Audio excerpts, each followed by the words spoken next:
Hello and welcome to a brand new episode of the Nerdpocalypse Podcast. I'm your host, Jay. I'm here with my co-host, Micah. Hey. All right, guys, we're back. This week there is plenty to talk about, so we're going to jump right in. Checked out this week. There is a review up by the time you hear this for Lockdown. Mike and I reviewed that. It's a new heist film on Netflix, on HBO Max. Starring Anne Hathaway and Chiwetel Ejiofor. So check out that review in the Coming Distractions feed or on YouTube. First up, Micah, you're preparing yourself. You watched Godzilla King of Monsters. Let me know how it is. I've never finished it. So Godzilla King of Monsters is, it's fun, you know. It's a fun movie. It's at its best when it is just monsters fighting. And even then, you know, it's too dark, right? It is too dark. I would agree with, actually. It's way too dark. But the story is just as ridiculous as Jurassic World Fallen Kingdom. And look, I don't need these stories to be good. Okay, per se. I need them to make sense. And what one of these characters does in this movie does not make sense. You can spoil it. Oh yeah, I'm going to spoil it. It came out in 2019.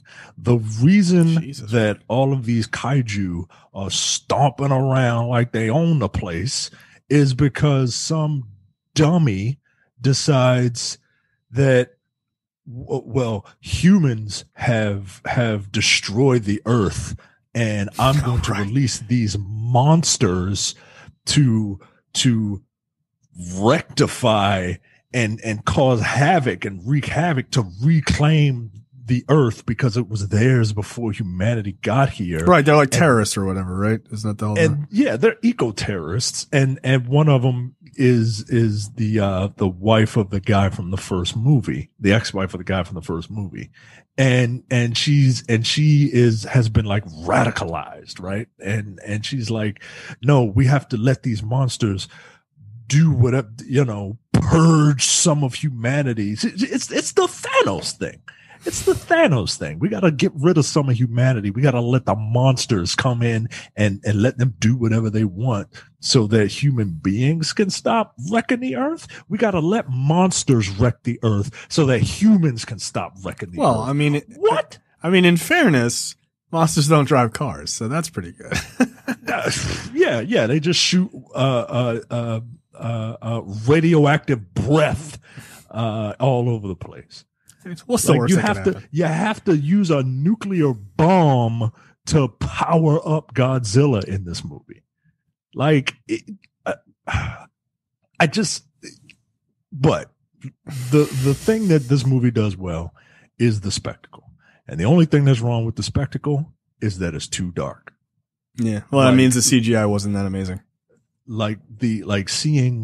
Seeing Godzilla fight Ghidorah and Mothra fight Rodan and all that stuff is fun, right? Like it makes me wish I saw it on a big screen, right? It's super fun, but all that human stuff, it's not. It doesn't work. It's a fun movie, but a dumb movie with a stupid plot point. And then the one character who says, "Oh, we got to let the monsters destroy the earth so that humans can't destroy the earth." Of course, she has a change of heart because she's a hero character, right? She has a change of heart. Yeah, doesn't she have a kid? Yeah. Millie Bobby Brown is her child, and at the end of the movie, that lady dies. She sacrifices herself. Good. I'm glad she died. I'm sad that she got a hero's death.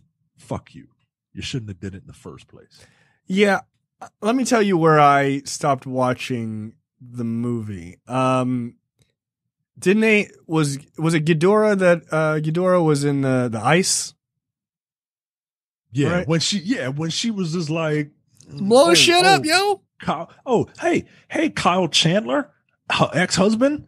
You coming to save me? Nope. Boom. Yeah. Ghidorah. Like, what the fuck? All right, yo. Yeah. Like when that happened, and then they all like escaped, and like Ghidorah came out of the ice. Ah, Ghidorah! I assume they're like Pokemon. They just yell their own names. And I don't know. I don't watch these, but he came out and he's like, Ghidorah, and everyone's like, oh shit, son, run. That scene ended, and I was like, click.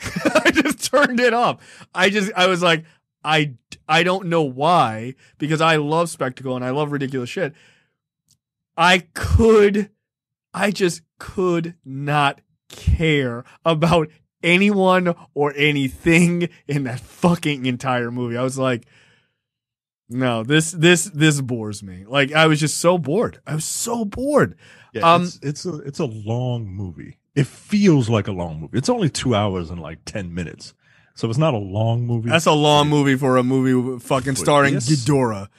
Okay. Right. For a Hydra and a lizard fighting, it's a long movie. It's way too long for a massive Pokemon film. Like, no. But it's the things that they do well, the spectacle. They do it well. I just wish I could see it. All right. I'm going to attempt to rewatch, because I am going to watch Godzilla versus Kong, and only because I don't have to actually go to a theater. Like, that's my only reason for watching it. Yeah. I'm never going to a theater to see these movies. I'm just not. I didn't like Kong Skull Island. Didn't care. Yeah, you didn't like Kong Skull Island. What didn't you like about it? I found it incredibly boring. I don't know if it was because I watched Kong Skull Island after this. It's better. It is better. It's a better movie. It's a better movie in terms of actual story, in terms of character, and in terms of spectacle, only in the sense that I could see what's going on. I like the monster designs in the Godzilla film. Yeah, they're pretty impressive. They're impressive. They're unique. Whereas Kong is just a monkey fighting a not raptor. You know what I mean? Right. And the Godzilla movie gets the nod because, the monsters are a little more famous than, it's King Kong, and then, a bunch of other dumb looking creatures. Or whatever. Things that get murdered by Kong. Yeah. Right. But I think Kong Island is a better movie. I think Sam Jackson was the only one that knew what movie this was, because he came to play. Like he as a guy from Vietnam who is, he's seen the horrors of war, and when they first get to Skull Island, Kong, he don't know what's going on, so he's just like killing everybody, right? And then that just Sam Jackson's character's descent into madness and obsession with Kong, I thought was really good. Everyone else, they're there to die or move the plot along, and you could literally interchange any one of them, and it would be fine. But you could interchange me with anyone in the audience. Like, you can have my seat. I could not give a fuck. And it's crazy because 7 years ago, I would have been like, dude, let's go see these Kong movies. Like, I would have been all in. I was just like, I'm just not interested in this. Yeah, I don't know. I think maybe I just, like, it's just coming too late for me. It's weird. I just don't care for these movies. But I will give Godzilla King of Monsters, I will give it another try. In preparation for the highly predictable Godzilla versus Kong movie. We'll talk about the trailer this week. Okay, WandaVision episode 3. All right, we are now we're 1 day away. We're recording on Thursday night. We're just a few hours away, 2 hours, from actually finding out what's going on outside of Wanda's manifestation or whatever the fuck is going on. So for all the people who are very impatient and want to know what's going on and why are we doing all this build up, it's episode 4. Like it's that way for all of these series. Just so you know. There's a reason why they gave out the first 3 episodes to critics. Yeah. Because they don't want, things being leaked or spoiled for people. So, right. What did you think of episode 3? I thought it was good. It was wacky. And, but I miss that kind of lightheartedness in television. Mm-hmm. I don't need it every day, right? Don't get me wrong. Like, you can always watch Fuller House if you're really dying for it. Right. And I'm not that desperate for it, but again, strong performances. This episode felt, we get the kids, Wiccan and Speed are born. And, I think that now that all of the pieces have kind of put into place, like you said, episode 4, we're going to finally figure out like what's going on, right? Mm-hmm. Like, they knocked out, Tiana Paris out of whatever Pleasantville simulation that Wanda is in. I don't believe that Wanda is, I believe that Wanda is there of her own accord. I think she's more than well aware of what's going on. Yeah. I think she knows what's going on and is shutting the world out, and SWORD is going to come in and try to extract her. Right. But I don't know if anybody else is playing a part. I've been talking. What do you think?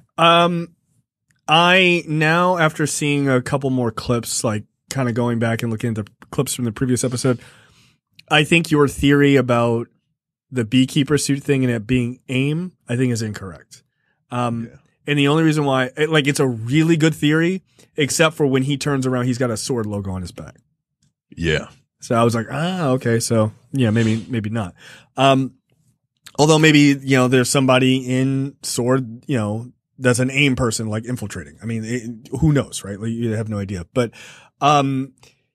I think it's pretty interesting. I like the sort of build up. I think that, did you watch, well, I guess the question is, did you watch the sort of teaser for episode 4 at all? No, it's coming on tomorrow. I can watch it. I can watch it tomorrow. This doesn't spoil anything.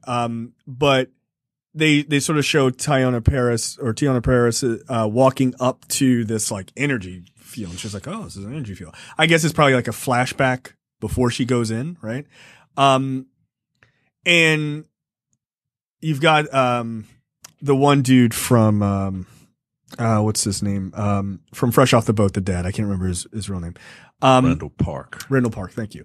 And he's there, and obviously he's a part of SWORD, which is awesome. But he refers to her as, he's like Captain Rambeau, watch yourself. I was like, yeah, that's awesome. Like, so she's clearly a big deal in SWORD already. My guess is she doesn't have any powers yet. But that's about to change. Like, my guess is that changes maybe in Captain Marvel 2 or something like that. Or maybe even through this situation, who knows? I don't know, which way they'll do that. But I thought that was kind of dope. My guess is because of her mom being a pilot, she was influenced to be a pilot and maybe even an astronaut. And that's how she's gotten into SWORD. So, it'll just be interesting to see, because this episode is clearly being billed as the one to let you know what the main plot is. And I'm very interested to see what they do. It'll be the most MCU-esque episode we've gotten so far. Yeah. So that people can stop complaining that nothing's happening. Binging has made us horribly impatient. Like, it really has. Yeah. It's just I like the slow burn, but I don't think you'll get the slow burn anymore. I think like you said, things are gonna start kicking into high gear now. Yeah, because was it 9 episodes? Yeah, there are 9 episodes, and yeah, we're at 4. And we still have a couple, from the other clips. We still have a couple of decades of sitcoms to go through, right? Yeah. I remember seeing a brief clip of Elizabeth Olsen in what looks like a Roseanne-esque place. Yep. So I think that's your 90s one. Yeah. Yeah. We'll hit the 90s. If we hit the 90s, we got to hit the 80s, right? What's the most 80s? The 80s can go anywhere. There's so many shows. I feel like everything that was popular in terms of sitcoms came from the 80s. So it largely, it can go anywhere. I'm not even going to speculate on what it could be, because if it's not that, I don't want to be disappointed. Right. Alf. Let it be. Not a fan of Alf. Never have been. It's a little too much. I never found it funny. I just never did. People really like it. Maybe it's possible I'm an idiot. Like, granted, I just didn't. No, I think if you liked Alf, you might be the idiot. Kill me. I just never found that show to be funny. I was like, okay. Do a gender reversed Small Wonder. Remember that show? Fuck yes, I remember that show. Are you kidding me? That would be perfect. Fucking Vicky, Vision, it all works, right? How many of you young people out there know what Small Wonder is? No way, dude. Steven is the only person that knows what Small Wonder is. Oh my God. Because he knew who Dagwood Bumstead is. Yeah, Leonardo was like, what the fuck are you even talking about? He didn't even Google that shit. Yeah, Small Wonder would be pretty good. And everyone used to joke that show was starring Billy Corgan from Smashing Pumpkins, because he kind of looked like that kid, which is hilarious. Yeah, no, so that would be a deep cut. Wow, man, that would be a super deep cut. Yeah, I don't think they'll go that far in, but yeah, the idea of Vision like living in Wanda's closet, it's pretty insane. But she was a robot girl. I used to love that show. Fuck, it was funny, as I recall. But yeah, I'm looking forward to this, cause I think it's, I have no problem with the building, but like, also I miss the MCU as it is. So I want to see, like, let's get to it, right? I want to see what the big shit is. Cause obviously S.W.O.R.D. is going to be a big part of, what are we in, phase 4 or 5? Yeah, phase 4 and on, right? Like they obviously are doing a lot of intergalactic shit. So that's kind of dope that S.W.O.R.D. is just all over the place in this. Well, S.H.I.E.L.D. is pretty much done, right? Like, yeah, it's over. I haven't watched Agents of S.H.I.E.L.D. It's over. But yeah, so S.W.O.R.D. is your new S.H.I.E.L.D. Yeah, and that's fine. It's fine by me. So yeah, we'll see. I'm looking forward to episode 4. Absolutely. All right, so let's jump right into it. Lightning round this week. Ethan Hawke is going to play the villain opposite Oscar Isaac in Moon Knight. Ethan Hawke, good actor. He's got a villain face. You know what I mean? Especially as he gets older. Look at him. Yeah. Look at him in this story. He looks like oppression. He looks like oppression. Again, another big name. I mean, look, if you're an actor of any kind, right? Like you want to be in one of these superhero projects, right? Right. So unclear who he will play, but Moon Knight's arch nemesis is a villain named Bushman, a fellow mercenary who turned on the hero when Egyptian gold came into the picture. I can see that. Yeah, works for me. Look, Ethan Hawke is a good actor. He really is. So he's had a real renaissance over the last couple of years too. After getting brutally murdered in the first Purge movie. So yeah, okay. I'm here for that. I look forward to seeing what that series ends up being, because I don't know much about Moon Knight. And I kind of want to go in cold. I don't actually want to read any of the books. I just want to see what they do. Yeah, I don't want to have to do homework. Yeah. I just want to enjoy this one. I may just read the Wikipedia page next week and just pretend that I read everything. And then just tell us all about it. Yeah. Let me tell you about books 1 through 8. Yes, that's what this is. Next up, Tomb Raider is getting an anime series at Netflix. The series will be set after the events of the most recent trilogy of games. Wait, there was a trilogy of games? Yeah, there were three. It's like Shadow, Rise, and I can't remember. I thought it was. Yeah, there were 3 of them. Damn! I totally missed the third game. That's crazy. The fuck was? Yeah, I didn't really get into the third game. I thought I would have, but and it's not that it's a bad game or anything. I feel like I played. Shadow wasn't the second one, was it? Of the reboot? Shadow was the last one. It's Rise of the Tomb Raider. Or no, it's what the fuck? Where is it? I know Shadow of the Tomb Raider is the last one. Rise of the Tomb Raider is the second one. And what is the first one? I think the first one is just called Tomb Raider. I don't think that's accurate. No, Rise of the Tomb Raider was the first one. Wasn't it? Click the Wikipedia link and it's. Yo, I cannot remember. Oh, 2013. There it is. I'm like, what the fuck? Because there's a long distance between. Was there a long distance between Tomb Raider? Oh, and then there was Lara Croft and the Temple of the Osiris, which was that other weird game. And then a Relic Run. Okay. All right.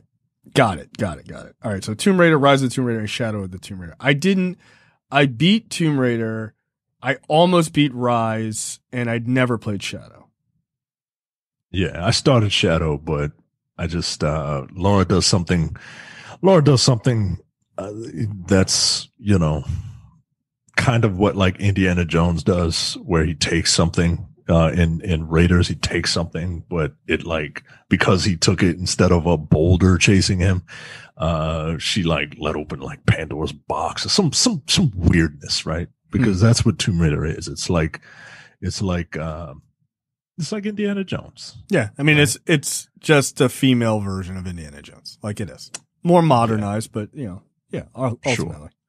I love that series. Very good games. Yeah, very good games. I'm not trying to disparage them. They're very good games. I love that that first game had a weird fetish for like Lara Croft deaths. Yeah, dude. You had to set your character on fire in the first moment of the game. Yeah. What? Like you can make somebody tough without like torturing them throughout the. The death scenes in that game were and then the death scenes, like just Google Tomb Raider death montage, and you will see some programmer working through his recent divorce issues. Like, Jesus Christ! Yeah, that first game was dope as shit, though. They really fucked that story up in the movies. Like they didn't do that story justice. I was really bummed about that. Yeah, like this in this story, there's like a secret like an organization that has a frontward face, but is like doing some shady stuff behind the scenes, and in the movie, Laura's dad is in it. And he was alive. McNulty. Yeah, it was McNulty. Alive. And it just I don't know. I think that kind of took something away from the character. Yeah, because she's supposed to be like sort of perpetually trying to live up to her father's legacy, and it was like, nah, he's still alive, dog. Like, hey, Dad, what the fuck are you doing here? Yeah, it was really weird. I hope, and we'll talk about the Tomb Raider sequel later in the show. Like, I really hope they take the games, like the story in the first game was incredibly good, and the story in the second game was pretty damn good too. Like those games. I never played the Uncharted games because I didn't have a PlayStation at the time when they started coming out.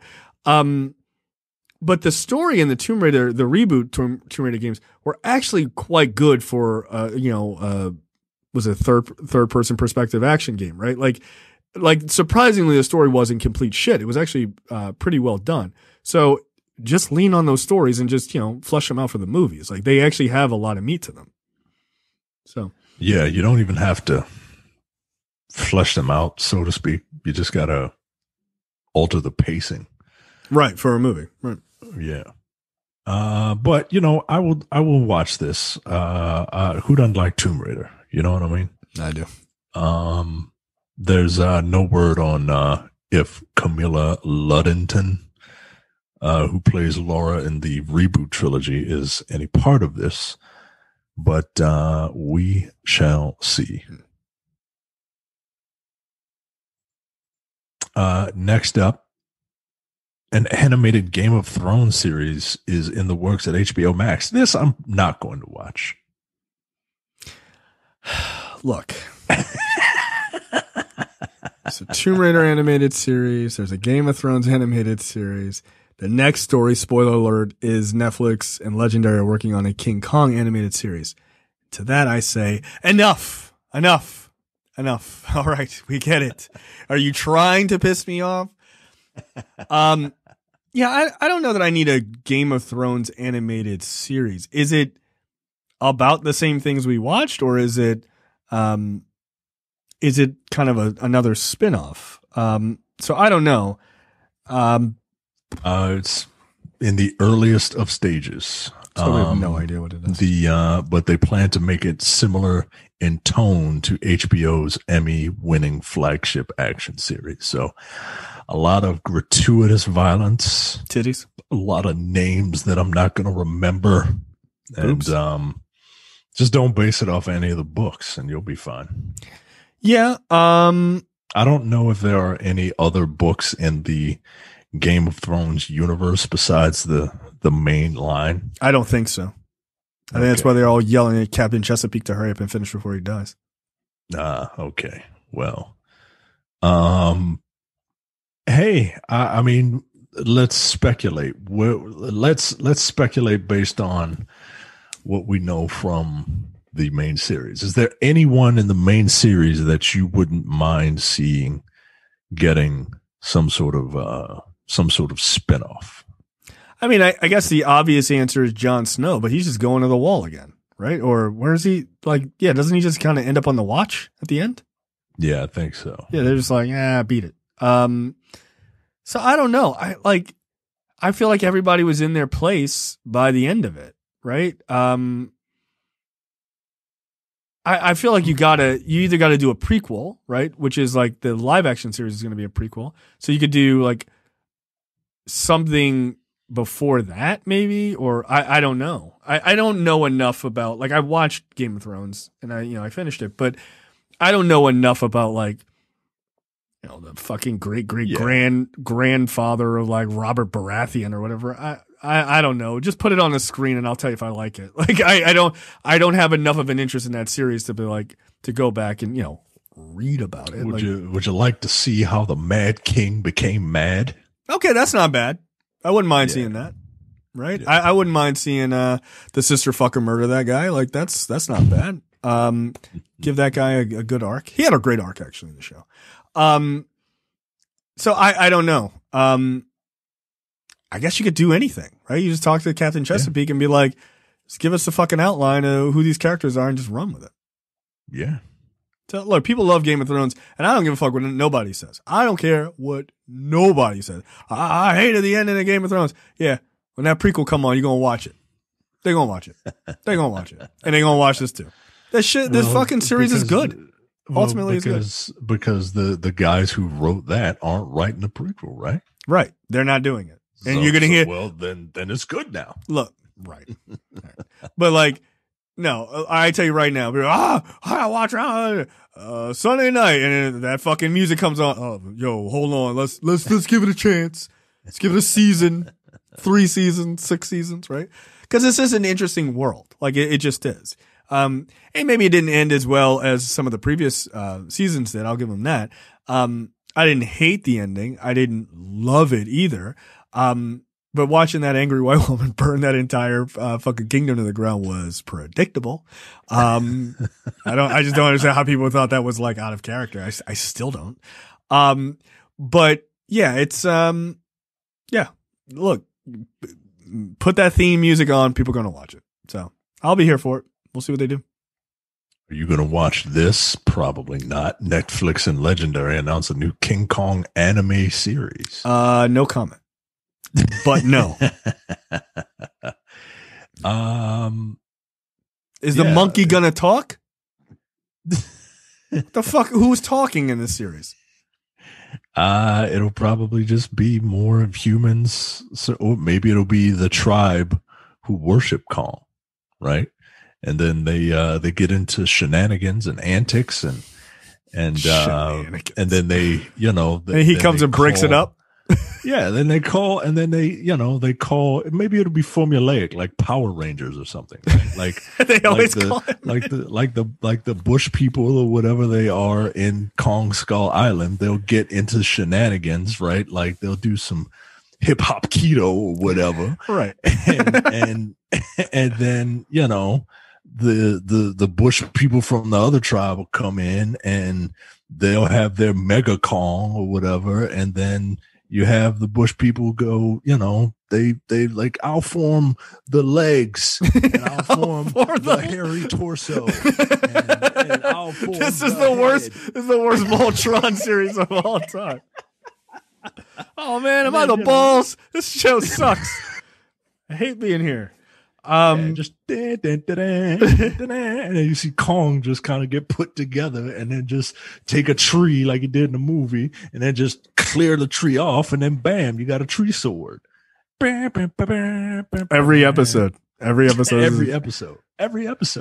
you could play the transformation, right? The transformation takes a good 10 minutes, right? As they're finding giant monkey parts to put together. Yeah, absolutely. Yeah, I don't know what this will be, but you're going to have to let me know because Kong works much better as a movie, a single movie, or in this case, fighting Godzilla. I don't see Kong working as a recurring series. Now, maybe there's a Japanese version that I should definitely see that someone will tell me. But I just can't imagine a kaiju series working very well. I think what's going to happen is that it's going to be one long story broken up into 8 chapters. Okay, that's fair. That is the only way I can see, because I'm being silly. It's not going to be like, and I'll form the head, right? Like it's not going to be. I feel like that's $1 billion idea. I feel like that's a pretty good idea. I want a Kong Voltron style show. If I don't get VolKOng. that, I'm not. VolKOng, sir. VolKOng. All right, let me just put that down as the fucking show title. That's so stupid. Yeah. Yep, that's fine. Yep, absolutely. If it's not VolKOng, I'm not watching it. It's so fucking stupid. Here's something that you will be interested in, you being the big Titans fan. No, huge. I use it to fall asleep.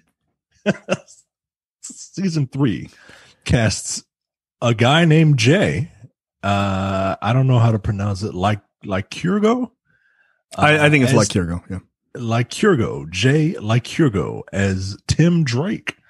What's notable about this casting for me is that Jay Lykugo is I think he might be a mulatto gentleman. He's a bit of a zebra. Can you say mulatto? I don't think you're allowed, but that's fine. I'll allow it. Look, he looks black to me. Yeah. Going by the hair and one drop rule. Yep. One drop rule. Look, I think that's kind of cool. Look, the Robins are the most interesting thing about that series. I don't actually hate Titans. It's actually not bad. Season 2 is much better. I'm still in process of watching it, but it's much better than season 1. I didn't like anything with Raven. I was like, magical powers. I'm sad. All right. Just move on. But Dick Grayson was like super interesting. Like he was the much more interesting than the rest of the team. And then coupled with having what's his face? Jason Todd there as, you know, the new Robin. Their interaction was really good. And then like Bruce Wayne is in the series as well. So at the end of season 2, from my understanding, fucking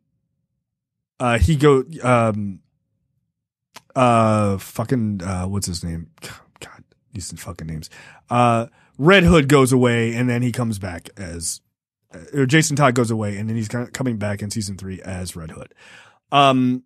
He dies or just he gets like he has a SAD and just leaves, right? I think he just has a SAD. And so he comes back as Red Hood. And so obviously you're going to need a new Robin, and that'll be Tim Drake.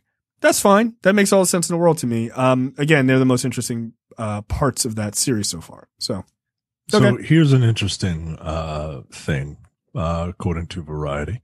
Lycurgo is next set to appear in a supporting role in Matt Reeves' upcoming feature, The Batman. Really? Though if he will be playing Drake in the film as well remains unclear. I gotta imagine that there's no way he's not playing him. What are you hiring the same actor for? That's dumb. The fuck? Why would you even create that level of speculation if that's not what you're going to do? Yeah, I have to imagine that he's going to be playing the same character. But this is Batman in his first year, right? Like second year. Second year? Okay. Right. And Batman exists in this series. I mean, you can play around with timelines or whatever. It doesn't matter. But yeah, but like how old is he going to be? Right. That's what I'm saying. But hey. That's a weird, I mean, maybe it's just a total coincidence. Maybe. That's a very weird coincidence. Look, Marvel did it, right? They have. That's true. They've done it. So, what is her name? I can't remember her name. Alfred Woodard? Yes, Alfred Woodard played a random woman in one of them movies. Civil War. And played Black Mariah. So, it's possible. It's possible. It is not unpossible. So, there's something. We'll see. To quote Ralph Wiggum, me fail English? Impossible. Movie and TV news this week. You're going to have to explain to me why this is a good thing. Kevin Hart has been cast in Eli Roth's Borderland movie. Wow. The worst part of that isn't Kevin Hart. Is actually Eli Roth. I didn't realize he was directing Borderlands. How did I miss that? Yeah, we talked about it before. You probably just purged it from your memory. I am not an Eli Roth fan. I just I loved him as the Bear Jew in Inglourious Basterds, but that is really where it ends. Should have been Goldberg. It should have been.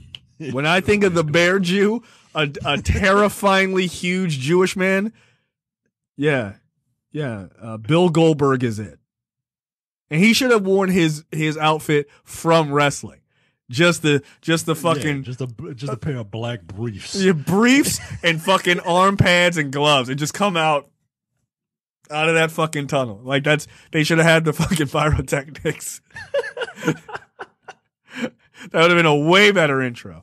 But he would have been fucking terrifying. Like, holy shit, it is him. Just in a yarmulke, like he should have worn. Yeah, in a yarmulke. Yeah, I need Bill Goldberg to rock a yarmulke. I need that to be. He's about to have a match on Sunday. I need him to come out in a yarmulke. Yeah, double stick tape, put it on, done. Maybe some of them little curly Q sideburns that they have too. That feels like you're starting to be a little racist. That's payas, but anyway, yes, he should. That would be ridiculous, but he should wear a yarmulke. Like, who doesn't want to get beaten up by a guy who's like 275 wearing a yarmulke and just black briefs? This shit's odd. Like, oh yeah, man. Yeah. Lean into it. Lean into the Jewishness. Next Fantastic Four movie, if I don't see the Thing in his rock form wearing a yarmulke, why are we even doing walking around up and down Green Spring Avenue on Saturday, You ain't doing it right. That's near my house. I know. It's true. Okay. Kevin Hart cast as, what is this character? Roland. Okay. Explain this to me because I don't know anything about Borderlands. I played it for like 25 minutes. So the original Borderlands, is this the robot? He's not the robot, right? No. Kevin Hart should have been the robot. I like, isn't that robot like a smart aleck and like kind of a funny character? I was surprised. I was like, oh, he's got to be playing the robot. He's just this military guy. He's playing Roland. In the original Borderlands, Roland was a playable character, but he didn't speak. The original Borderlands doesn't have much of a story. 4 people hear about a big treasure vault. They go to this planet, and they try to find it, and they fight a bunch of psychos, and people want to kill them. Eventually, they open the vault. Turns out, not really much in there except for a map to other vaults on other planets. So it's like, all right. And then the next game turns out you play as 4 different people, but the 4 characters from the first game finally have fleshed out personalities. Now, in Roland's case, I'm being very generous when I say fleshed out personality. Okay. Roland he's a leader of a resistance movement. That's it. He's a very no nonsense character. Doesn't have a lot of personality. His personality is I'm a military man, right? And Kevin Hart does not exude that for me. No. He seems more like, instead of the head of a resistance, he seems more like the head of the Lollipop Guild. Look at you. You find a man shorter than you. Yeah, goddamn right. I look down on him. Literally. Is he like 5'3"? Yes. Is he really even a man? 5'3". Is he really a man? I remember when I used to work at GameStop in the gallery. Jeez. I used to work at GameStop in the gallery. I would frequent the gallery every once in a while. And Kevin Hart was having some sort of meet and greet in like the store next to it, right? And I'm going upstairs and I see all these people around, and it's a lot of people, but it's not like a ton of people because it's Kevin Hart as he was coming up, right? Like you knew who he was, but he wasn't like selling out stadiums and shit. His comic view, Kevin Hart, let alone like stadium. Why the hell would he be in Baltimore? Right. And I'm like, who is that? And people were like, oh, that's Kevin Hart. And I'm just looking, I'm like, where? because the people who were around him weren't like huge bodyguards, right? Like they were just 5'9" regular sized people. Right. And he's just, I'm just saying that because he's super short. Like super duper short. Yeah, like I'm pretty sure he's 5'3", which is a crazy short person. Yeah. I think him and Cisco are like the same height, and that dude is tiny. I've seen him before. I was like, I could just kind of like pick you up, just move you places. You are a small man. Google says he's 5'4". Yeah, Google says The Rock is like 6'5" too. No, he's not. Yeah. Yeah. He's not. That is a fucking lie.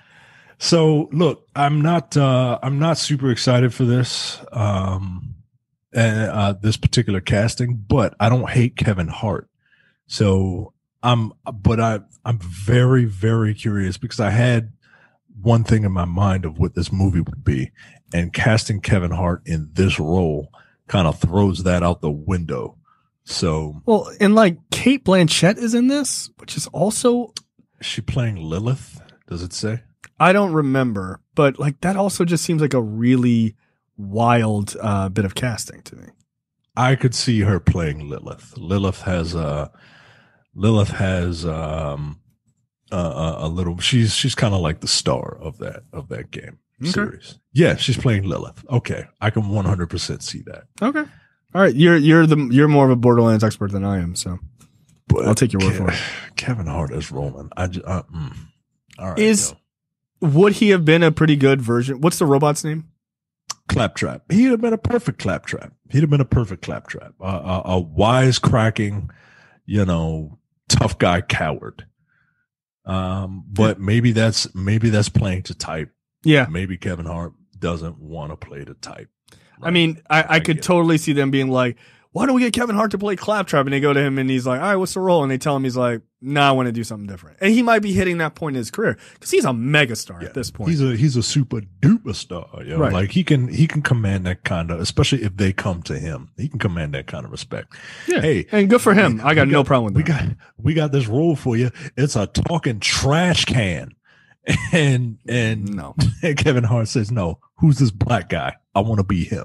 Right. I can totally see that. Yeah. But, and there's nothing wrong with that. There's nothing wrong with expanding your, where you want to be in your career.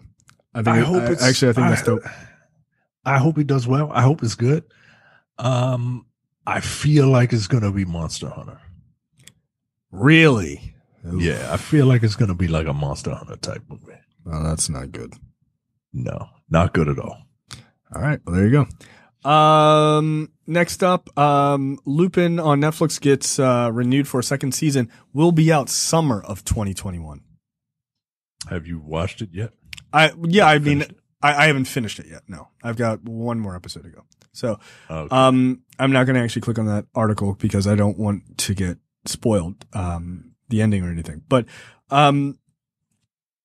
that's great. People seem universally to really love it. I mean, it's doing fucking gangbusters. So like we talked about last week. Yeah. That's dope. How many people are going to buy that chair? How many people are going to try to find that chair and buy it? Right? Look, I mean, it's a dope chair. It seems like something that it seems like a coke fueled purchase from the 80s. 100%. Right? Like you're definitely high when you're buying that. Like my aunt definitely had one of those hand chairs. It was a chair that was just a hand sticking out and you sat in the palm of it. Yeah. Yeah. A lot of cocaine or a lot of cocaine? Yeah. Well, it was the 80s and they were black. So. Oh, weed. A lot of weed. Crack. Oh, sad. I didn't want to say that. I mean, my mom had one of the, like the big wicker chairs. I'm like, yo, you smoked a lot of weed in this chair. I know you did. Like, I know you did. Yeah. I know you did. Like you're trying to lead a communist regime. Right. Like, yeah. Full of black people. I mean, there's a very famous picture of Huey P. Newton sitting in one of those chairs with a rifle and a fucking spear. It's a dope ass photo. It's on purpose. Every black person was like, I'm gonna get one of those.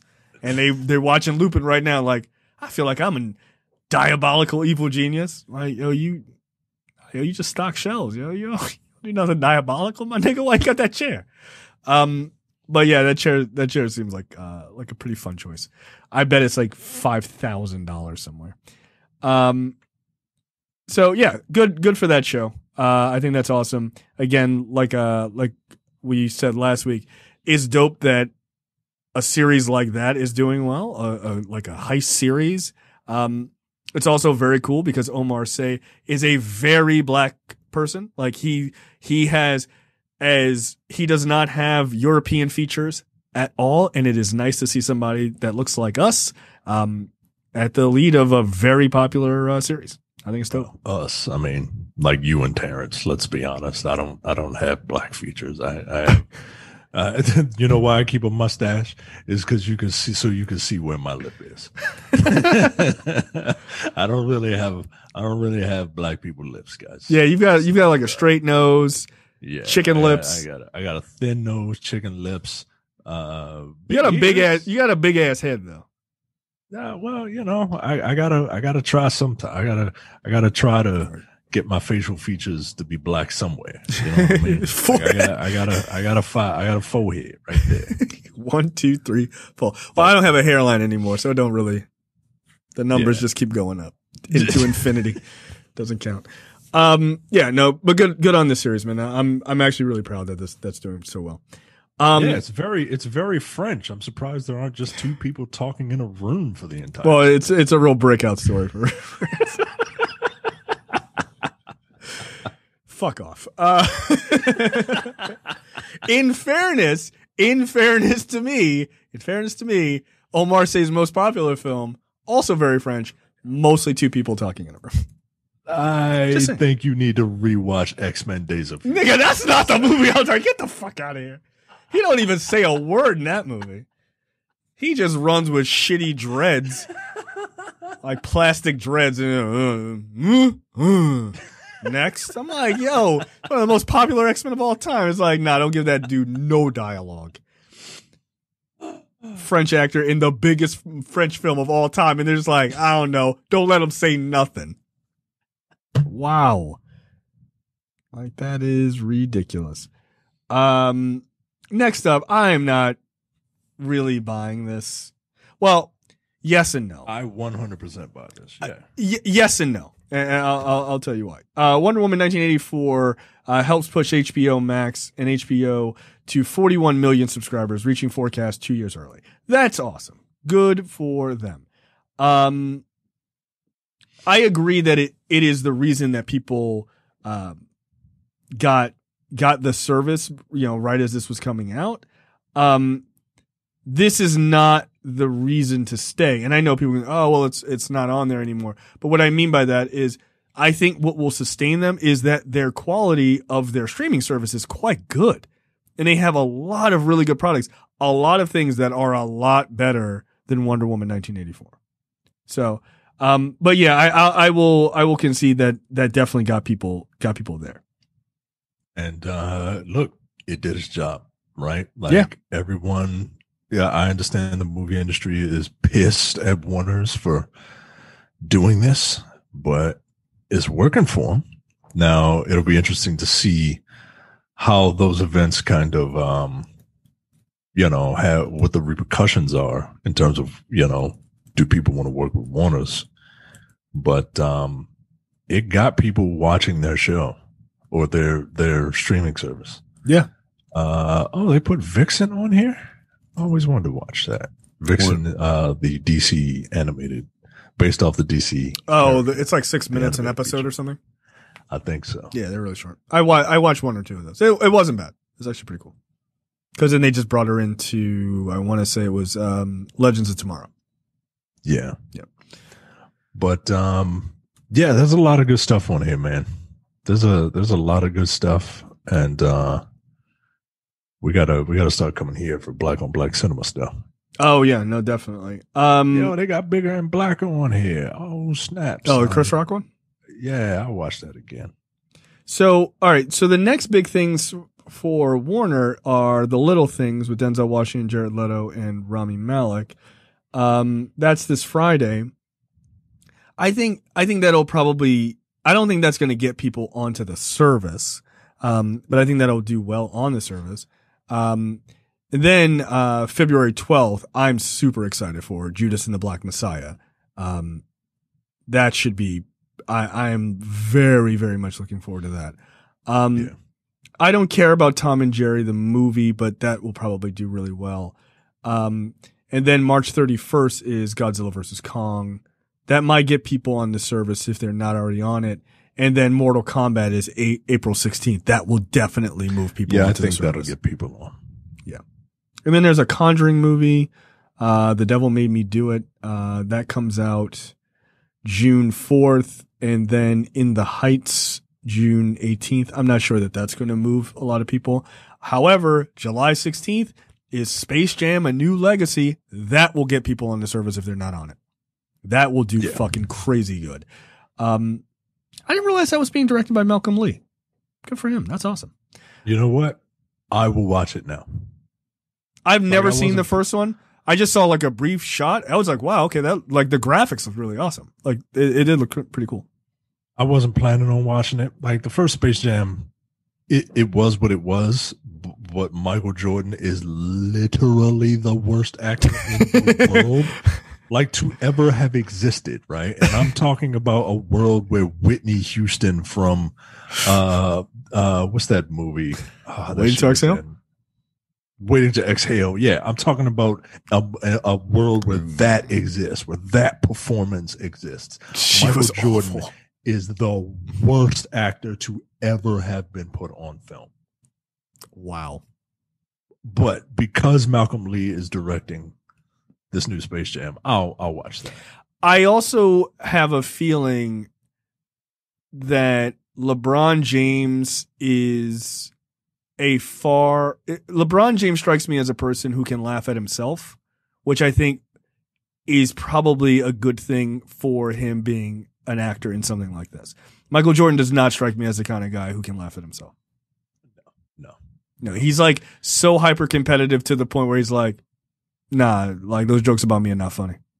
He's so hyper competitive. I would not be, I wouldn't be surprised if Michael Jordan is in Space Jam 2.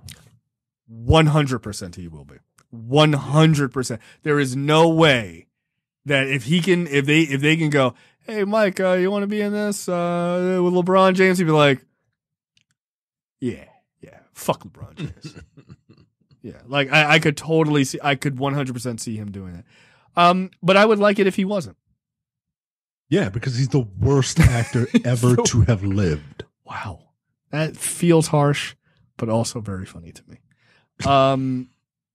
So yeah, I mean, so good for Warner Media. That's great. I mean, they're fucking crushing it. And I guess then, you know, obviously fucking the Snyder Cut is, going to probably move some bodies over there too, if they aren't already there. But is that 2021 or did they say 2022? I can't remember. I don't know. I don't care. I think it's November or something like that. Yeah. I find myself having a hard time giving a shit when that comes out. It'll come out and then I'll watch it, but I'm not pressed about it. Next up, Tomb Raider 2 is getting this is the live action movie, is getting a new writer director. This could not be better news for this series. I thought the first movie was very mediocre. And the first act was all about, like, the first act was Premium Rush. It was all on a bike. Like, what am I watching? Is she going to go to the island and shoot people in the neck? Because that's what I'm here for. Doesn't she have a rapist to murder? Like, come on. But Misha Green, who was the writer, and I think she might have done some directing on the first season of Lovecraft Country as well. But I think she was pretty much the head writer for that. She's going to be showrunner. She was the person running the show. Did she do writing on that? I thought she did. I thought she did for a number of episodes, but yeah, she was the showrunner, which is basically the director, the producer, right? Yeah. The person who has like final say on a lot of things, and she's executive producer. Yeah. So yeah, like Lovecraft Country is hers.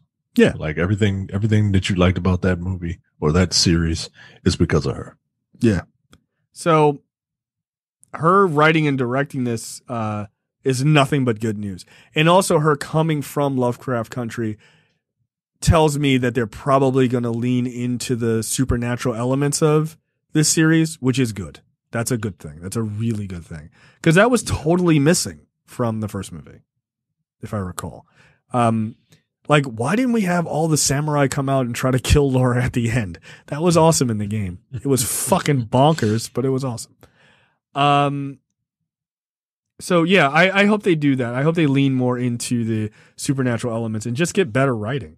Like, she should be a fucking badass. Like this series, to me, this series should be a slam dunk. It should be a slam dunk. And the fact that it isn't, is a little ridiculous. But I think it's, I'm glad it's getting a second chance. I really am. Yeah. And, they're putting a lot of, this is another one of those instances where it's like, go ahead, Misha. Yeah. Like, we with you. You know what I mean? Like, I'm all in. Yeah. I'm going to watch it just because now. Yeah. So. And look, I thought the first one was mediocre, but I really like the series. So I was all in to watch a sequel anyway, because I was just hoping it gets better. Look, if I can sit through two, Angelina Jolie Tomb Raiders, I can give this one another chance. Right. I mean, look, Angelina Jolie back then, she was perfect choice. In all aspects, she was a perfect choice. But those movies were not good. Oof, they were so very bad. Wasn't Daniel Craig in the first one? He was in one of them, yeah. God damn. How far did he come? He was like, yo, I got to get out of this shit. It'd be James Bond. Yeah, that's crazy. I think he was her boyfriend or some shit. Like, it was just nuts. Yeah, remember we saw that, you and I saw that in theaters. We saw that and, what was the other? Swordfish. Swordfish as a double feature. Yeah. We saw Tomb Raider first, which was probably a good thing for Swordfish. Swordfish seemed way, way cooler in comparison to after watching Tomb Raider. Yeah, I think we were right. What was it like? Hey, let's watch this to get it over with, and then watch Swordfish. Because no, I think totally awesome? I think we were positive. No, we were positive on both. Like, oh, Tomb Raider, man, hopefully it'll be good. Like, we weren't like deliriously stupid, but we definitely came out and was like, that was not good. That was bad. Yeah. It was like, all right, let's watch Swordfish. And was like, this is an amazing film in comparison.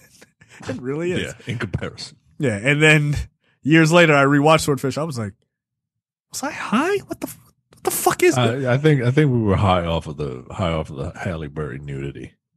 Yeah, I know you were. You definitely were. Yeah, I very much was. I very much was. No, I will never forget you calling me the day that movie came out on DVD, and you're like, dude, 29 minutes in like 11 seconds. I was like, what are you talking? He was like, just turn it on. He was like, I know you already have it. I was like, yes, I do. And I was like, oh, yes, her titties. All right, relax. You're like, it's amazing. Mike is a creep. It's a true story. I mean, it's not like I didn't go to the timestamp. Of course I did. He's my best friend. What? Swordfish. Jesus Christ. This movie. What was John Travolta doing with his entire look in that movie? Oh, they're like, John Travolta's got a gun to Hugh Jackman's head talking about, you need to I need to test you to see if you could hack this thing. The FBI, right? Right. But he orders a woman to give him a blowjob while he's doing it, while he's got a gun to the guy's head and his timing. I'm like, what the fuck is going on in that movie, dude? You know, why was like this movie might have single-handedly destroyed John Travolta's career forever. Like, I don't think he ever did anything of substance after this. Well, what was it this or was it Battlefield Earth? Which one of those came out? Ooh. Yeah, because Battlefield Earth is the one where people are just like, yo, this. Have you ever seen that movie? No, I've seen clips and I have seen it. That's all I need to see. I've seen it. It's pretty bad. That was in 2000, which makes sense. When was Swordfish? I feel like it was, yeah, okay. Swordfish was 2001. Wow. Yeah, no, I think this was it. I think Swordfish is the one. It was like people were like, enough. All right. Like, John Travolta needs to go away. And like, he was a real box office draw for a long time. Not after this. Yo, wait, whoa. Don Cheadle was in this movie? Yeah, I saw that. I'm like, that's not true. That can't be true. I mean, he's on the poster. I'm watching clips with him in it, and I'm not okay with it. This feels like a No Time to Bleed movie. Maybe. Or no, We Watch Trash. This is a We Watch Trash. Yeah, I was about to say. Yo, this movie looks so fucking 2000s. It's absolutely crazy. Yeah, he shoots that guy in the head. I remember that. Wow, dude, this is really bad. That aesthetic. That 2000s aesthetic was something to behold. Jesus Christ. Everyone dressed like a dickhead. Like, wow. Yep, that's what We Watch Trash. Swordfish. Everything was so angsty, man. Like, all right. 2000 was a terrible year for films.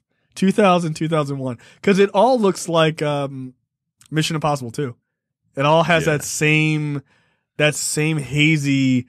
That same, like almost sepia tone. Yeah. Like, colors are oversaturated. Just awful in every way. It's just awful in every way. Yeah, this is the type of movie, Swordfish is the type of movie Charlie likes. I know he's listening to this. He's probably watching it right now. And don't lie to yourself and tell your friends you've never seen it. Next up, HBO Max is working on a Harry Potter spinoff series. Apparently, they are seeking out writers and ideas to bring the franchise to this streaming service. No one has officially been attached yet to the project, but Warner Brothers is like, hey, turns out that Harry Potter series made bank, so we want to dip our pen back into that. How do you think that's going to work with J.K. Rowling being a real piece of shit? You think people will look past it for more Harry Potter? People, if they like something, they will jump through all the hoops in the world to justify why they like it. That's correct. No matter the creator, right? Right.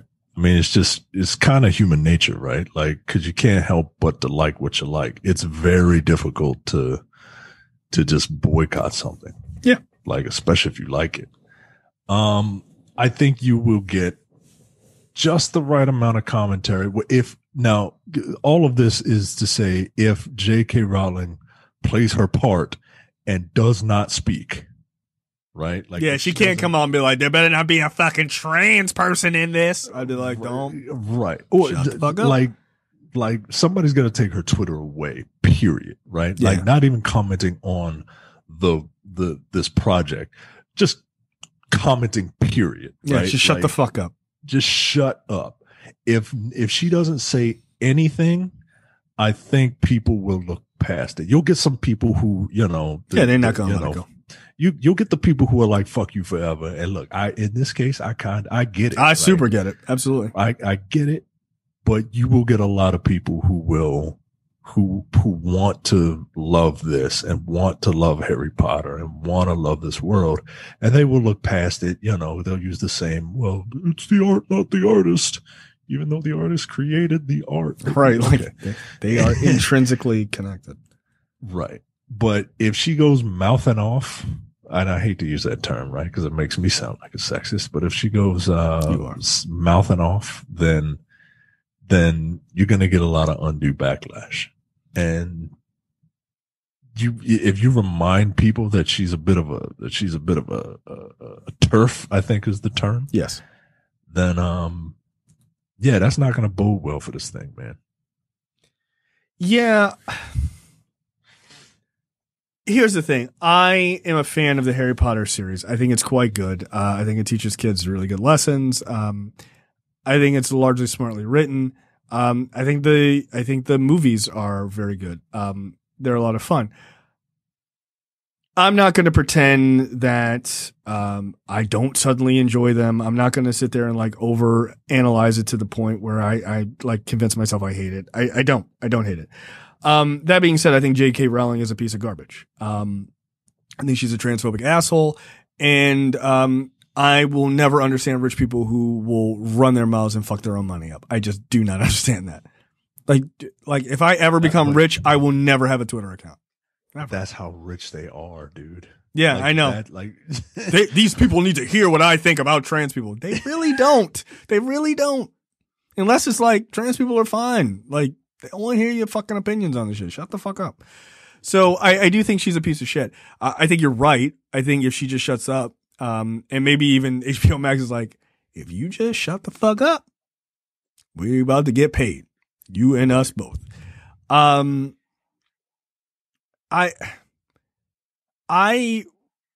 don't want to say I definitely would never watch it because of J.K. Rowling's attitudes. I can't honestly say that. What I can say is the two spin-off movies that have come out since the original series have been garbage, and I have not felt the need to finish the first one or even bother watching the second one. So if this is anywhere close to that, I'll never see it. So yeah, I don't know. I mean, I guess I wish there was a way that she wasn't making any money off of it, but that's clearly, these are all based on her characters. So, that's impossible.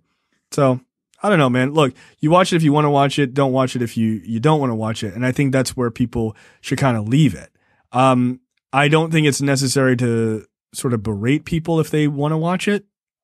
Like, I think that's kind of unnecessary. Yeah, that's what's going to happen. And yeah, I don't think it's necessary. Yeah, you shame the actual person. You know, Yeah. You don't have to shame the fan of the work. Shame the person who's spouting that shit off. Right. Like you can't have more hate for people just like, oh, look, I like this series than, than the person who created it. Like that to me is silly, but people tend to do that, which is weird. But I think everybody has their lines. Somebody asked, this week if we were going to do, a movie starring Nate Parker on Black Cinema. Like he's got some new movie. And I said, we're not, because of the reasons that we chose on this show not to do movies with him in them. He is a rapist.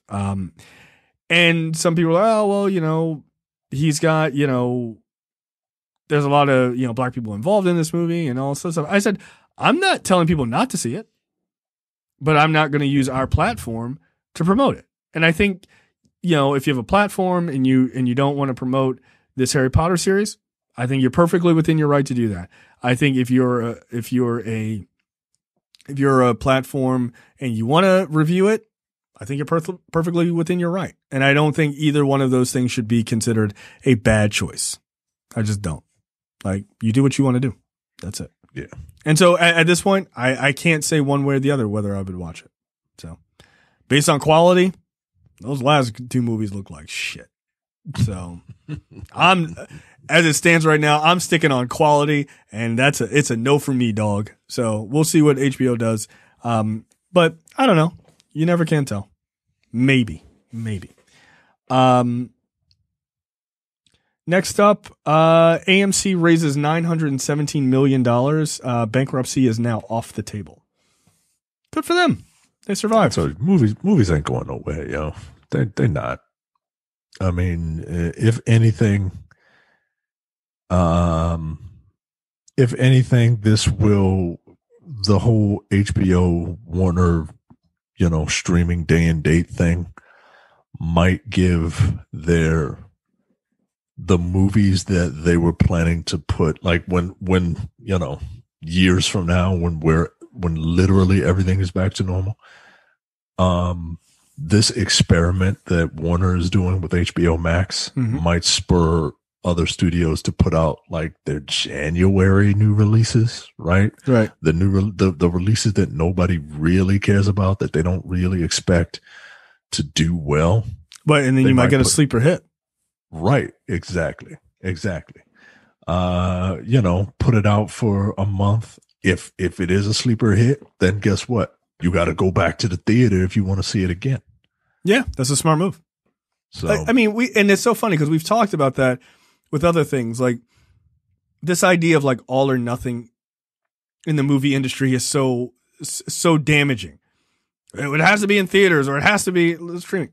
It doesn't have to be. You can kind of play both sides. It's not if you thread the needle correctly, you can make money coming both ways. So yeah, man. And look, if you offer it day and date, like the people that actually want to go to the movie theaters, will go.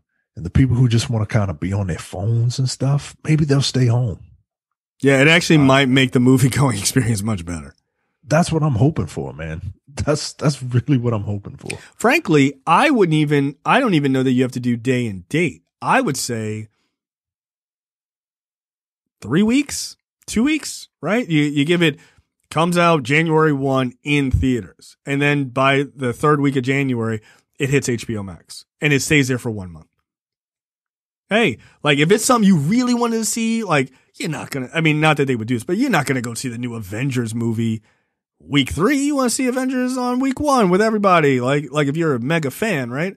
Or if it's just some movie that you really want to see. But if it's something you're like, oh, that looks interesting, but I'm not really excited to go to the theater. I can wait 3 weeks. Like Godzilla versus Kong. That would be a perfect choice. The people who want to see that in theaters with like a group of people and have a really good time and are super into all the kaiju stuff, they're going to be hyped. They're going to go those first 3 weeks. Yeah. Rest of the people who are like me, I'm like, cool. I'll catch it when it comes out. It's not a big deal. Like, no worries. But I get to see it relatively in that same part of the zeitgeist. So, I don't think it has to be all or nothing. And I think having an all or nothing mentality is is more damaging to them than they realize. The other part to this is I'm glad they raised $917 million. They're about to raise a little bit more because the dudes on Reddit are trying to blow up the stock market, which is just hilarious. And AMC is one of the stocks that is getting the benefit of the Wall Street Bets subreddit, which has now been made private. So good, I guess. I don't know. Please don't leverage your money if you're doing that shit because you don't know what you're doing on Wall Street, people. Please don't. You're going to lose your shirt. Like, just don't. Spend the money you got. Don't leverage shit. I know it looks like a bigger reward. It's a bigger loss. So if you remember Trading Places at the end where you're like those brothers screaming about turn those machines back on, you'd be in a world of trouble. Like, don't fuck around. Don't fuck around, please. And I got no money to loan you. Leave me alone. Next up, What the Fuck brought to you by JTD. A man who died having visiting a sex worker has extreme orgasm listed as his official cause of death. Wow. A man's cause of death has been determined by a postmortem as a, quote, extreme orgasm after he died while visiting a sex worker. The deceased named what was she doing? Lost consciousness after having sex with a woman in the town's trading district and died shortly afterwards. The woman involved discussed the matter with some of her colleagues before reporting the death to police. The police and medical examiner viewed the body and confirmed on August 18th, 2020, that this gentleman, who was 35 years old. Wow. This is Germany. Died while in the act. No, it is not. It is not Europe. Really? It is not Europe. It is in Africa. It is, where is it? Malawi. Wow. He died from an extreme orgasm. Does it say what they were doing? Like it couldn't have just been like, oh shit. Okay. The missionary postmortem listed the cause of death as being due to, quote, excessive orgasm, which caused blood vessels in the brain to rupture. Wow. She blew his whole back out. He didn't even know. She blew his brain out.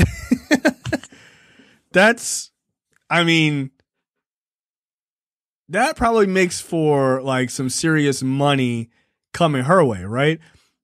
Like, yo, yeah, because she's like, talking to town. Like, yo, yeah. Belinda is so good, she will kill you, dog. Like, she's not playing. Like, does it mention how this happened? Because it couldn't have just been like regular like missionary. They had to be doing something super wild. The tragic incident has become something of a national joke in Malawi.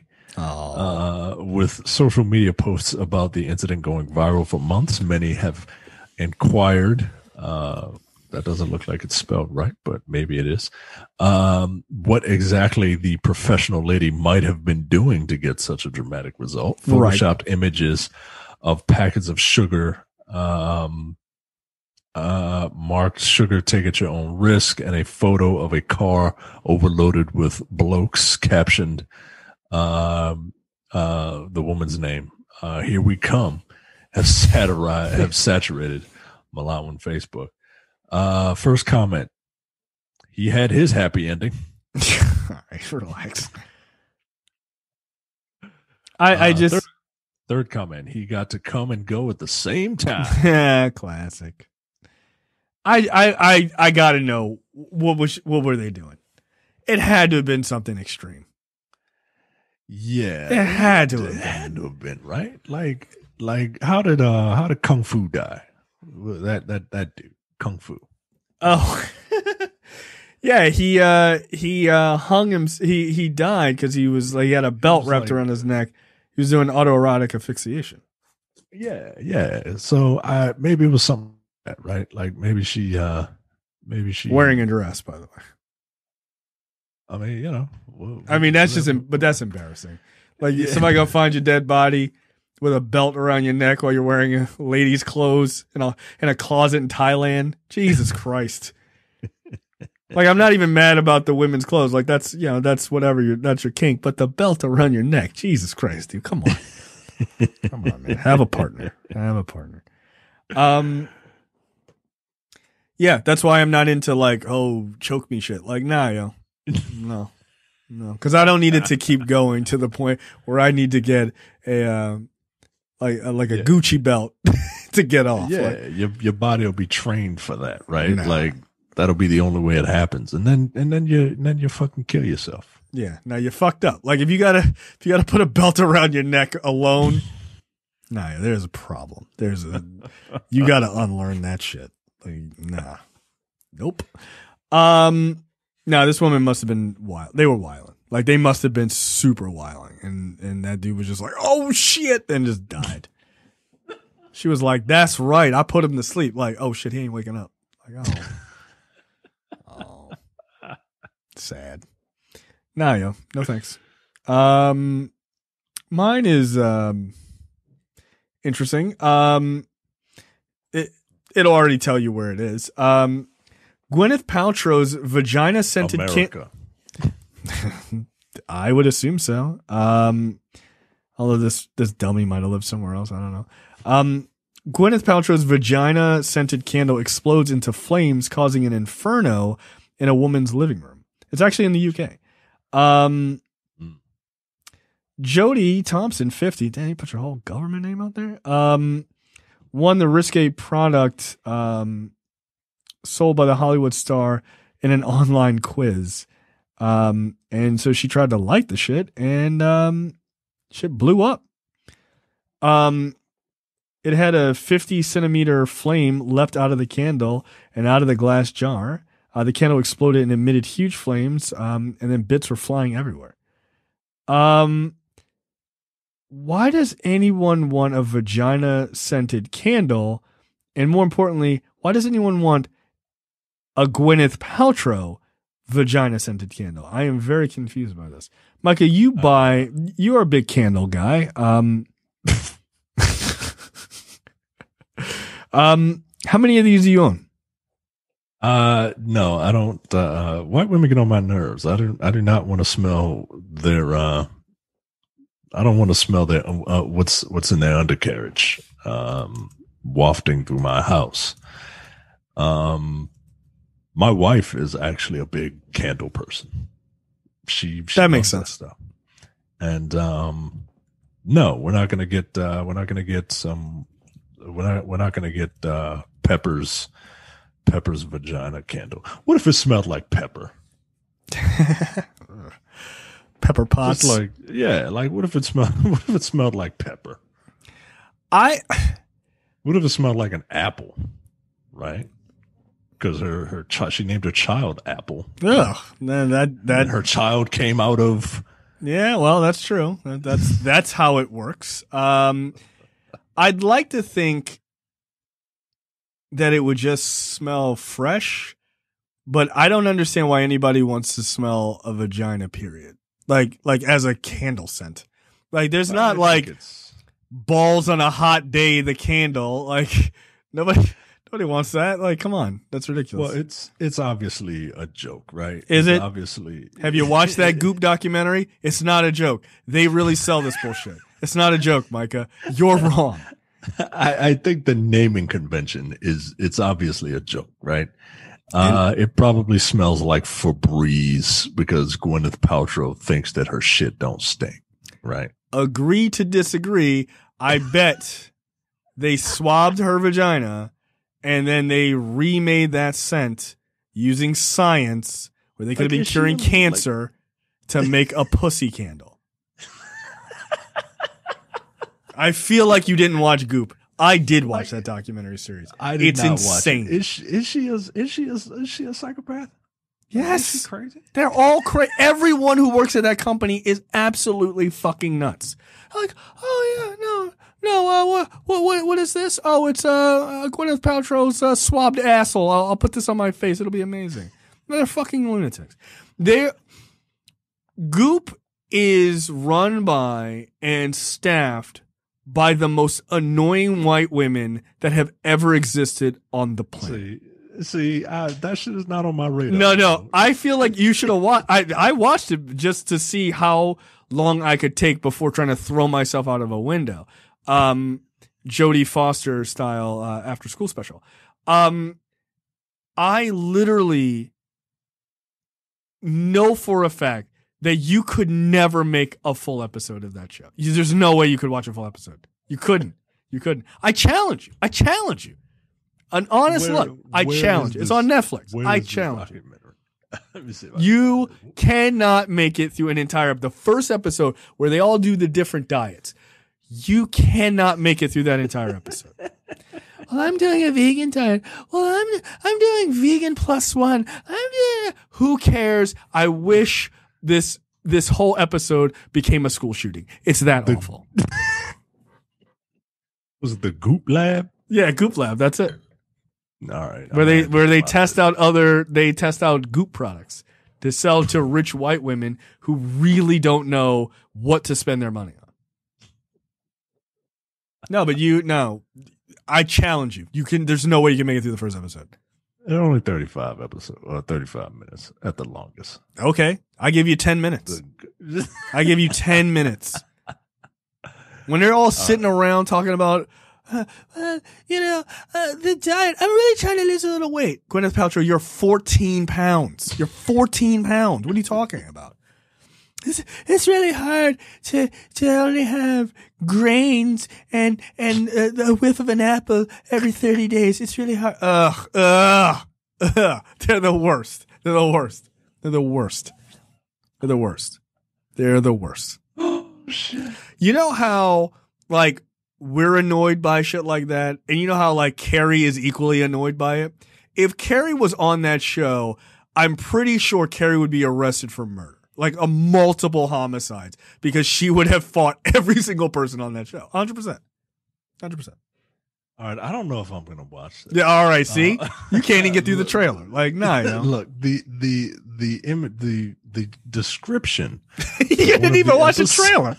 The description for one of the episodes is going from real vulvas to true vulnerability. And I don't. This is not for me. This is not for me. I'm not watching this. I'm really not watching it.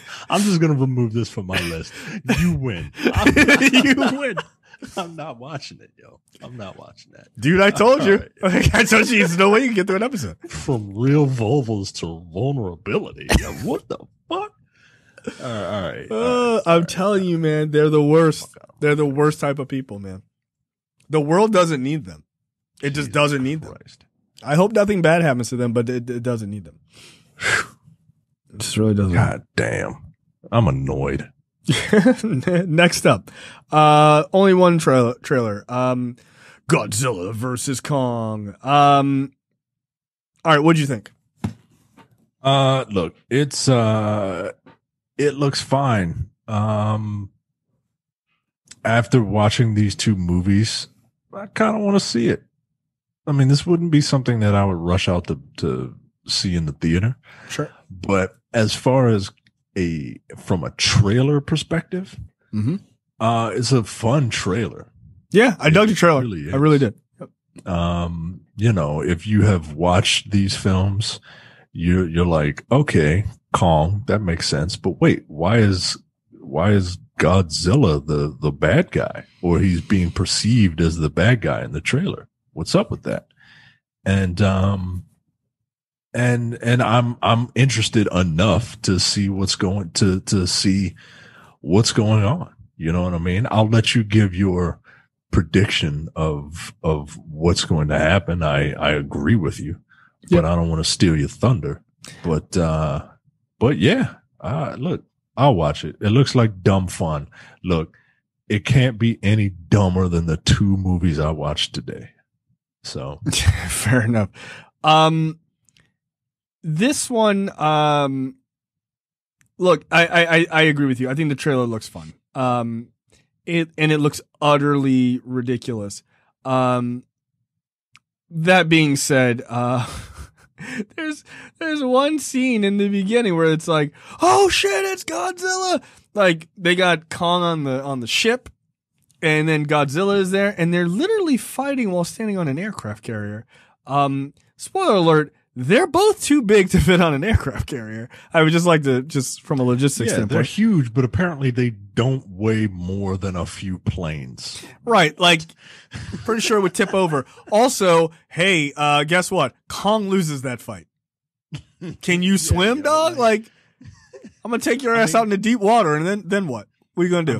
I mean, I gotta imagine, right? Like, let's analyze this ridiculousness, right? Like, I gotta imagine that Godzilla is just gonna run away with this, right? Like, Godzilla's got, what he lacks in arm range, he makes up for with projectile range. Yeah, he has range and close combat abilities. Yeah. He's the ultimate weapon. But at the same time, like I feel like Godzilla's got or Kong has like the strength and the maneuverability, right? Like he's like a wide receiver. He can juke you. You know what I'm saying? he could juke you and stiff arm you if need be, right? Yeah, he's like juke him Jamie. Right, I get it. At one point in the trailer, you see him jumping like like because he can come at you from multiple angles, right? Like he's the agile one, right? Yeah. Look. This movie. Okay. Here's my theory, and I'm gonna make it about race because why not? Let's get ridiculous. But you're a racist, and you immediately think black when you see King Kong. Yes. Because I've been conditioned by racism to believe that. Obviously King Kong is the black dude, right? Godzilla's the Asian dude. Look, people of color being forced by white people to fight each other for their entertainment and sport disgusts me. But for this, I will allow it. Only for the reason that because King Kong and Godzilla are clearly massive franchises and they each have their own fans, you are never going to shit on one of them for the sake of the other one. That's just not going to happen. So what they're going to Hobbs and Shaw it. They're going to Hobbs and Shaw it, right? There's been a couple people taking a couple of screenshots. Seems like they built a Mecha Godzilla. And the Mecha Godzilla will somehow go bad. Or be controlled by some bad guys or whatever, and will start attacking the world. And so there will be two fights. There will be three fights in this movie, three major fights in this movie. There will be Kong versus Godzilla on the aircraft carrier. Godzilla will win that very easily because water. I can't stipulate that enough because they're in the fucking ocean. And he can swim, and Kong is an ape. Yeah, and Kong is the black guy. Right. Again, hello, racism. Kong wins, or Godzilla wins that easily, handily. Kong gets a couple blows in, but ultimately he gets knocked in the water. He's like, I can't swim. I'm scared. Godzilla wins that one, leaves.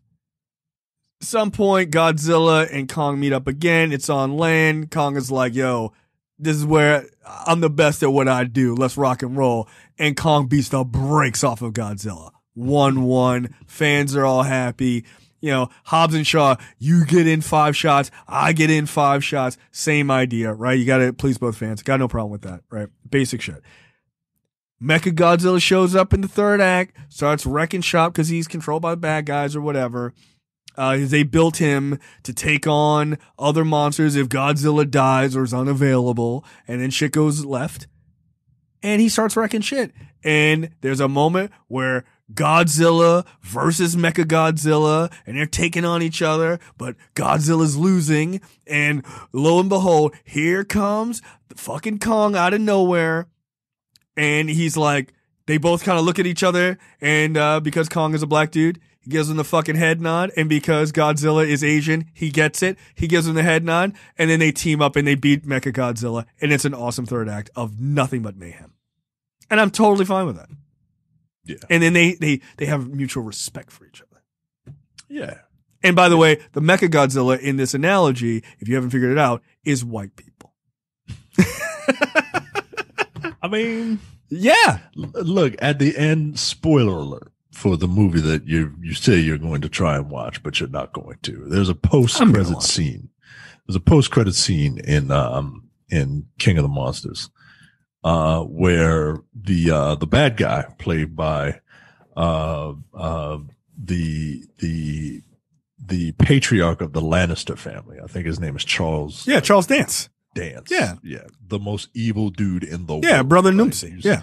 Yeah, if you see him in a movie, he's playing a bad guy. Yeah, Charles Dance is awesome. They find a severed head or like bones of one of the monsters that Godzilla destroys. And he's like, I'll take it. And those people should be the ones that create this mecha Godzilla. I like that someone could possibly build a Mechagodzilla and no one else know. Like, I think it's the size of a fucking skyscraper. Like, what are they doing over there? Hey, it's the whole Batman thing, right? Like, how can Bruce Wayne? What is Bruce Wayne doing? Terraforming the earth underneath his mansion. Right. Nobody heard any rumblings? No? All right. Cool. Like, who services the Batmobile? You know, Bruce Wayne doesn't do his own car repair. Oh, he's got Lucius Fox, right? Like, he's got an old black man changing the oil on the fucking tumbler on a Sunday. Hurry up. I got crime to fight. Like, dude, I'm 80. Look, I think them teaming up and taking on like Mechagodzilla or whatever, or some other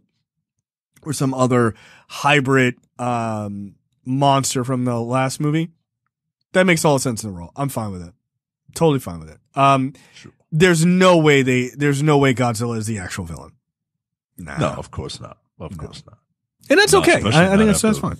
Especially not after watching that movie. Like, they made a big point to just be like, no, Godzilla's a hero. God damn it. Yep. Absolutely. And again, I love how Kong is doing like he's doing like the action movie pose when something's blowing up and you got to jump off, and it's just like I'm pretty sure I've seen The Rock do that in a movie. Oh shit. Look, I'm fine with it. I'm fine with it. I think it looks ridiculous, but I'm here for the absurdity of this. It looks like every other movie like this. Just big dumb fun. Yeah, that's all I want. I just want big dumb fun, and I don't want too much like human interaction. Like, just let them fight. You know what I mean? Yeah. All right, there you go. Any other parting words? No. All right, there you go. And we will see you guys next time. See ya. You're watching the Nerdpocalypse YouTube channel. Make sure you click that button to subscribe and check out our weekly podcast where we talk about movie, TV, news, tech, and weird stories from around the internet.